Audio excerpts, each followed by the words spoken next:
Hey guys, what's up? When there's a towel, you know that we got plans to talk about. This is a vlog on just following up on some projects and seeing some new growth and some fun things that I've been doing because, everything I do I pretty much share with you guys when it's plant related. So let's get started. Up here we have, first up, is the neon pothos. Now this pothos has been growing just in water culture in this little glass right here.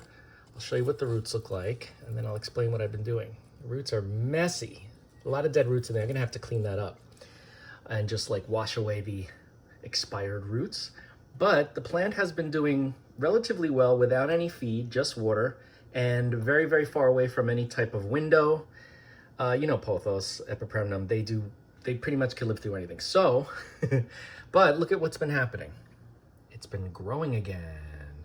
Some of these older leaves are ready to go, as you can see. When the stem gets yellow like that, I tend to think you are ready to go. These two look like they're ready to go. This is the normal color of the petioles. As you can see, big difference. Well, not big difference, but noticeable difference. So yeah, this side is also growing. Look at that. Very nice, very nice. The experiment with this plant, I love the leaves that have a little bit of the jade in there. That's cool. The experiment with this plant was to experiment using Nutricoat, which is a slow release fertilizer pellet, but I'm using it in water culture just as an experiment to see what happened, and boom, this is what happened. Ever since I started using it, we have a quick explosion of growth because it's only been a couple of weeks. But within those couple of weeks, look at this. You can see, the old leaves, how they kind of look malnourished. They don't have, any gusto, no life in them. And then the new leaves, since I started feeding, boom, healthy, vibrant, beautiful, and vigorous.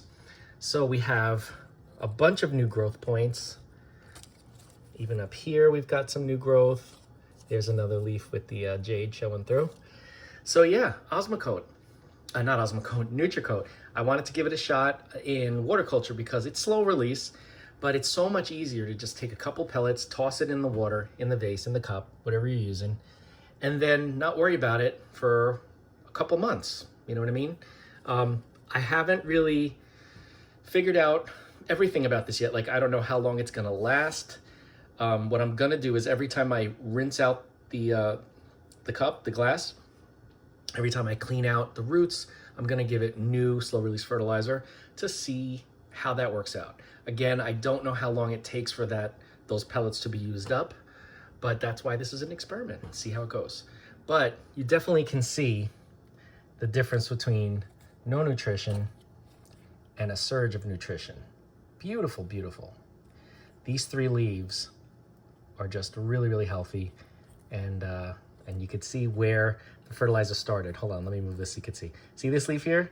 This is pre-fertilizer, and these three leaves are post-fertilizer.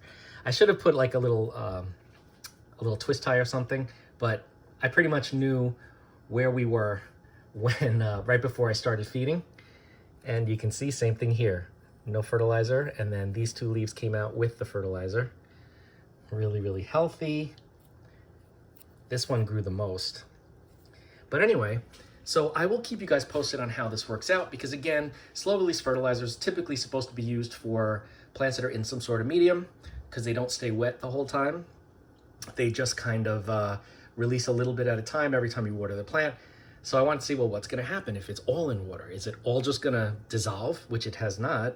The pellets are still there. I'm not sure if it has to do with hydration of those pellets or temperature, because I know that Osmocote, a lot of the Osmocotes use temperature to release. Whenever it's cool, it doesn't release as much. When it's warmer, it assumes that the plant is going to be growing, so it releases more fertilizer. It dissolves a little bit quicker and easier.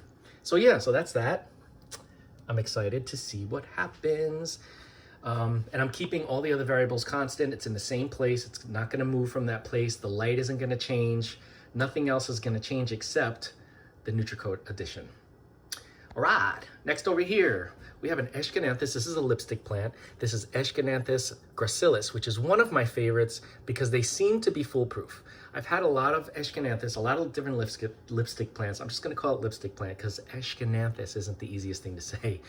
I have a lot of different varieties, a few different species, and this one seems to be the easiest and the best growing. If you get it in that sweet spot and keep it damp but not waterlogged, it starts to take over, as you can see. I have not had this one bloom yet for me. If I move it into more light, more sun, it will definitely give me some bloom. So I think I'm ready to do that. We even have a new growth up here. Look at that. Very cool. And believe it or not, this one is in soil. I let the soil dry out completely. I do have some Osmocote slow release fertilizer in there. You can see those little balls in there. So it definitely appreciates that. And yeah, look at that. It's just grown like nuts. And this is the second one I have because the first one I bought as a plant. This one was just one cutting that was about this big. Okay, just like that length. I stuck it in and that one continued to grow, as you can see. But then it shot out all these additional sprouts, which I'm very excited about. I love when a plant is happy and showing it. So that is the gracilis lipstick plant. Let's move over here while we're just talking about growth. This is a very beat up Dischidia ionantha or Ioantha. I can never remember. I think it's Ioantha. Dischidia, which is the green cascade. When I ordered this, I thought that it was like a lime colored because in the picture, because I got it on the internet, in the picture it looked like it was lime, like, ooh, maybe this is a mutation. Sure enough, it's not, because it must have just been in too much sunlight from the prior grower, that now that I have it in my area with normal, quote unquote normal light, it started to grow a new branch, as you can see. And this one is an acrylic yarn. This is a nice long branch there. Fine. This one I've had for a while. You've probably seen this before. This one used to be in the head planter, the woman's head, and it was like the hair. I pulled it out because it wasn't happy in that planter. It dried out too quickly and was dry for too long. So now that I have it in something that doesn't drain, in the same acrylic yarn it was in, we've got explosive growth. Boom.